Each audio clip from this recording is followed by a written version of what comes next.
Now, the media panic is a variation of the moral panic, which is a sociological phenomenon with a long history in explaining deviant behavior.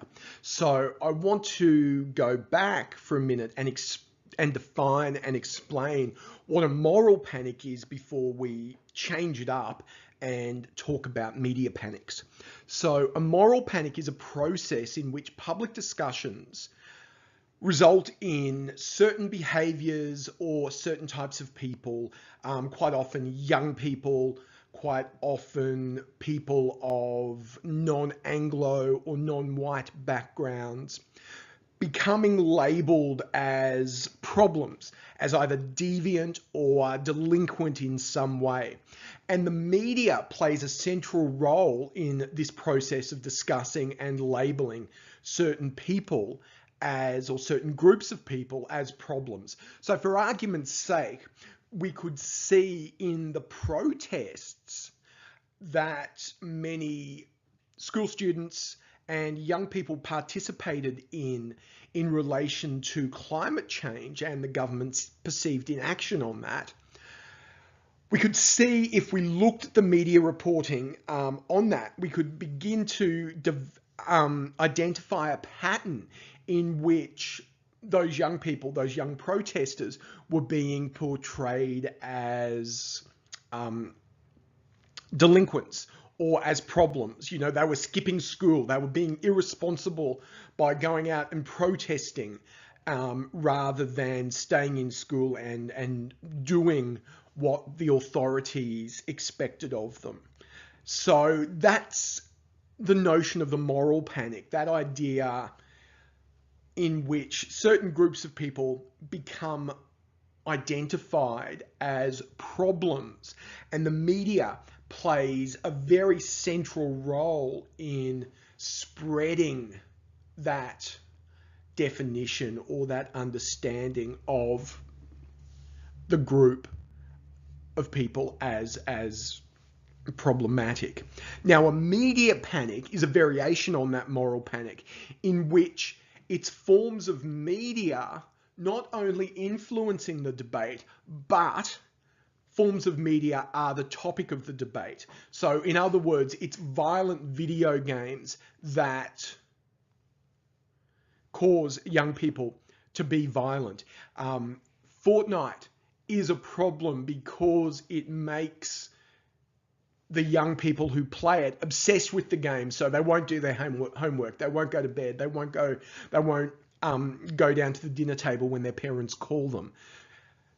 The Momo Challenge, of course, was a very dramatic example of a media panic, in which this alleged viral video, which was circulating on YouTube and WhatsApp, was encouraging young people to self-harm, to commit suicide, to do a whole range of, really horrible things.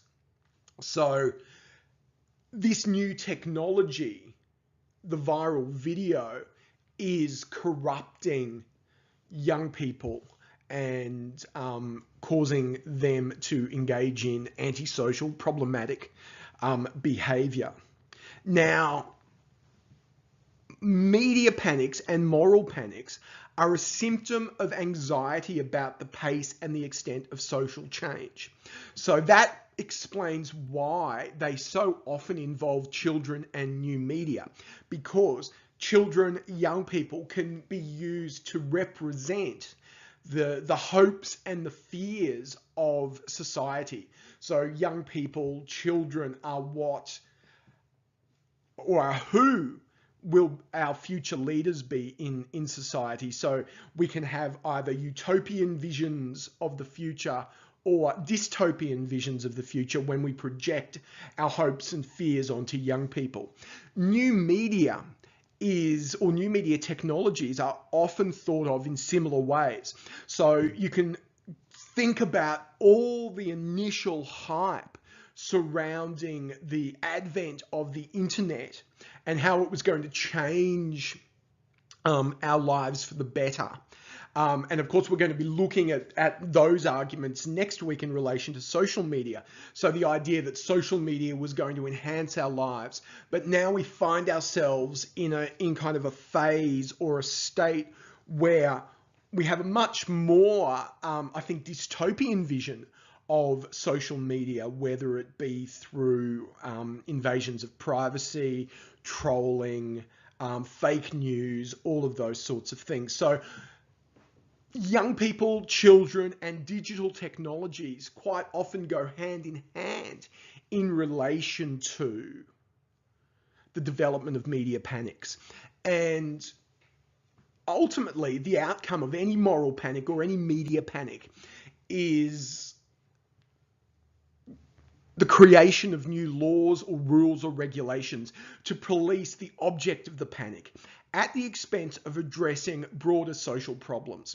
So for argument's sake, if we look at the Christchurch shooting and the live streaming of the killer's video, the immediate government response, particularly in Australia, has been to pressure social media organizations into banning live stream.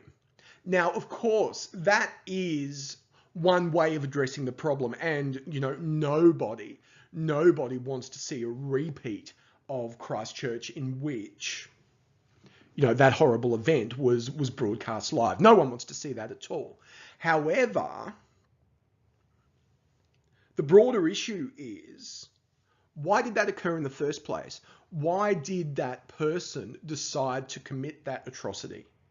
So obviously, because the issue of Islamophobia, racism, xenophobia is a much broader problem and a much more complex problem to solve, it's easier for governments to go for the quick fix solution.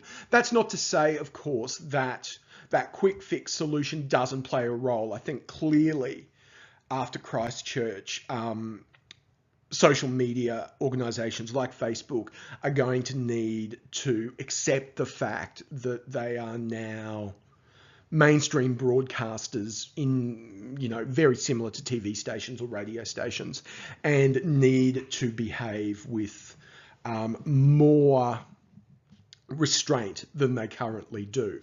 But behind that lies a bigger problem, which the media panic or the moral panic encourages us to forget about. So as I said, children and young people's media use can be used to construct a utopian or dystopian vision of society. And we see that being played out in concerns about online pornography, video game violence.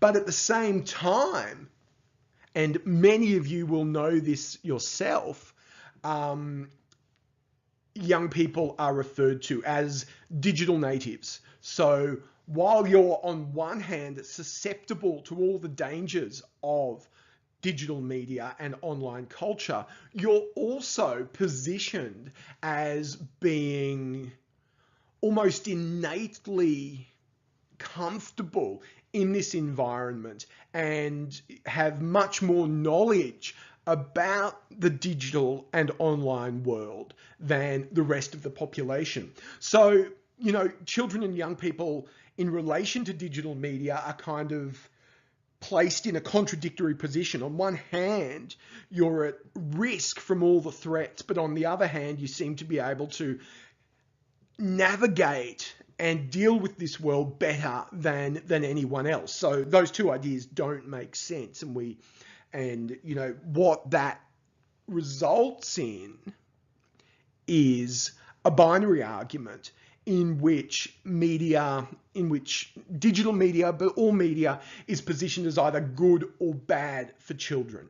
Now, again, there's an argument that lies behind that simple binary that's much more about the nature of childhood, the nature of parenting. So while children in some instances are discouraged from, having too much screen time, spending too much time looking at laptops, iPads, mobile phones, in different contexts, largely at school, we can see that parents are increasingly encouraging their children to use laptops, tablet devices as part of their education, and schools encourage that. Indeed, in many private schools now, it's almost obligatory to have a laptop or an iPad or an Android tablet of some sort. And that's becoming, increasingly the case in state schools as well. So again, we see a whole set of contradictory understandings around children, young people, and digital media. On one hand, they have to be prevented from using it in the wrong context, i.e. playing Fortnite, sexting, talking to their mates. But in another context, it's vital for their future and their development as citizens in this new world. Now, the trouble is, both of those activities, the education, the positive, and the troublesome behaviors and acts, are all carried out through the same device. So that's one of the complexities that media convergence gives us in this context.